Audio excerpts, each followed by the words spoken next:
Hello, ladies and gentlemen. In this video, we're going to take a quick look at the song Epistrophy, and it's been around for a while with many different interpretations, and I've heard it many times over the years, but Steve Kahn, who's a musician guitarist, his interpretation has led to the inspiration of this video. So, without further ado, we're going to go over this more towards the end because it's important to play for you the awkward melody that is in this song. But I assure you, it's not awkward bad. It's awkward good. It's awkward different. It's awkward cool. Now, of course, you don't have to agree, but let's see if you do. So, as you're watching the mallet pattern, it's just these 4 keys right here, and you're listening. Let's see what you think. Here we go. Oh, that's not it. That's not it at all. Here we go.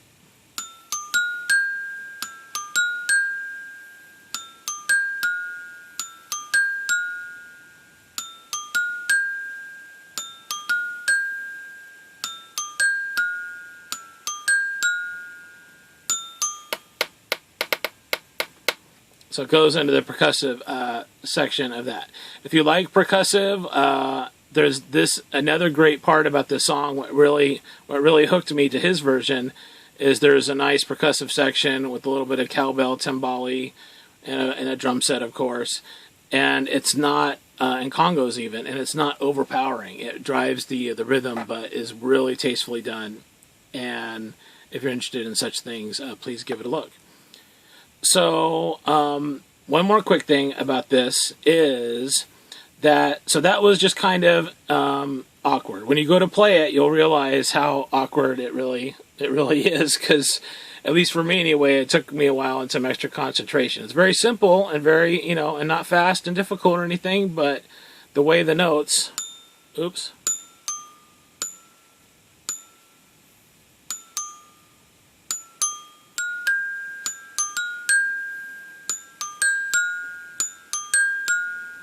See, even the beginning right there where I was having trouble, it's the space between the notes that helps create the awkwardness of it. And I was starting off and having trouble because, again, my mind and my ears is so plugged into the normal, right? The normal pleasing harmonic pattern. So let me try it again.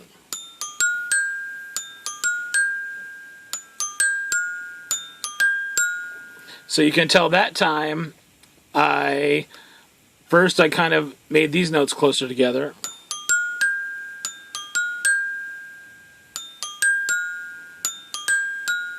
And then I made these notes closer together, right? So, the normal melody all by itself, when it's nice and spaced out and has plenty of room to breathe and plenty of room to ring out, is awkward enough. But the cool part about this is once you tackle that and conquer that, then I know you can. Because if I can, anybody can. You can compress, you can increase and decrease, right? Compress the space between the notes, make the notes swing, and then it even makes it more awkward. So let me try it again, just for a clear illustration, before we get into the transcription. Okay, here we go.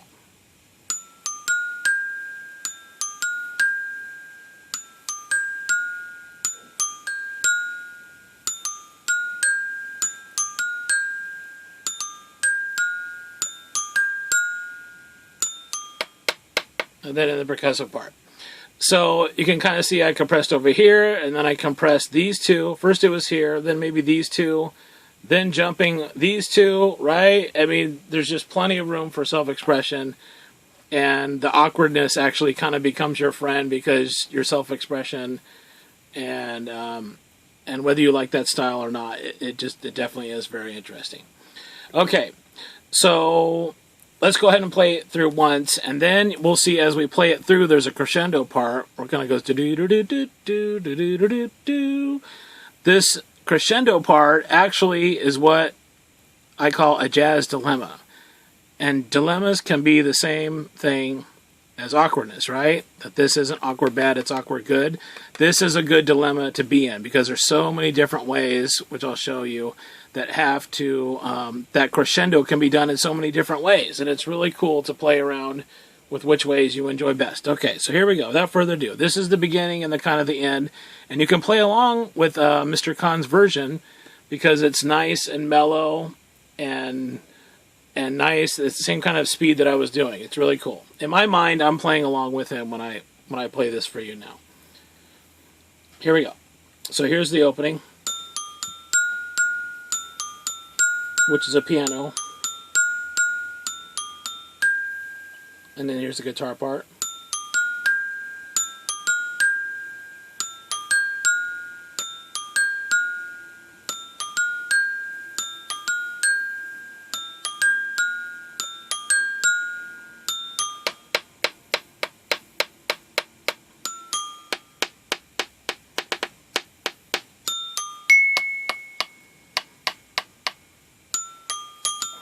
Oops. Okay. Oh, I didn't show you that part. Maybe I just should have kept it down here because I definitely didn't play this part. But there's the crescendo. As you're coming out of the percussive section, you can kind of go. This is the basic part, and then we add to it a little later. So let's do that again.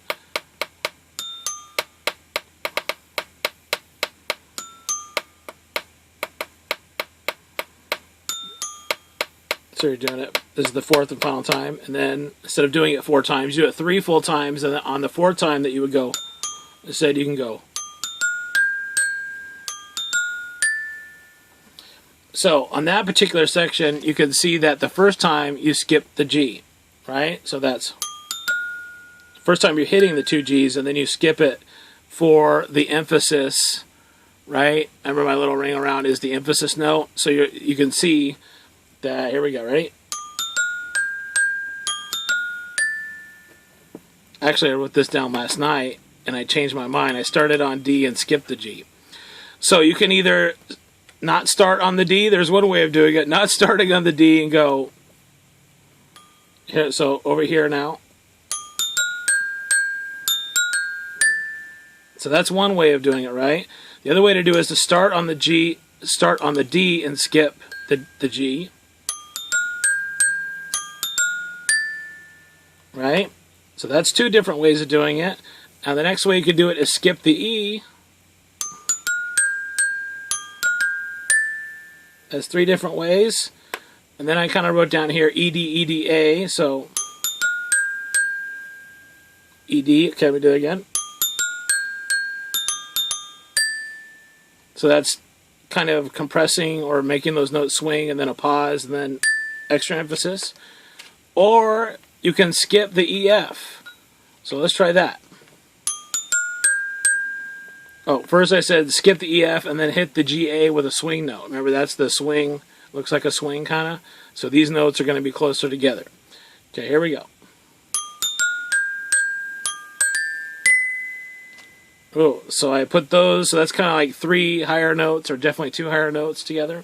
So you can see this little crescendo after the awkwardness of the melody, and then compressing and expanding the notes, and self-expression, and even more awkwardness. There is so much room to express yourself with the crescendo on the end. Okay, oh my gosh, it's been 8 minutes and 40 seconds. So let me try to do the whole thing for you real quick. I might play a little bit faster than normal here. Here we go.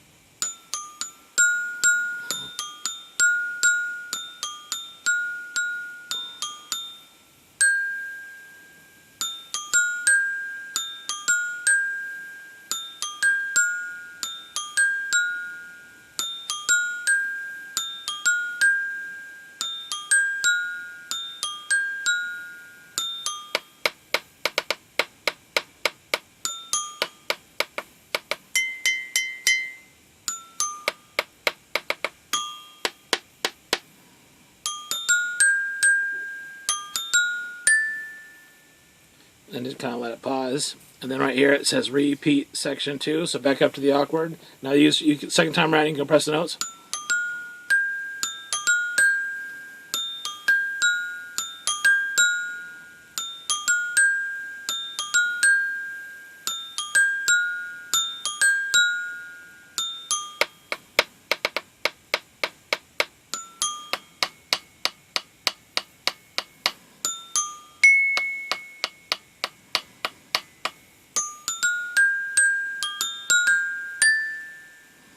Okay, and then you can just even go back and loop it again. Okay, so that's about 10 minutes. I can't believe we had 10 minutes of fun. It went so fast. Hopefully some of you stuck around for the whole thing. If you did, give yourself a gold medal.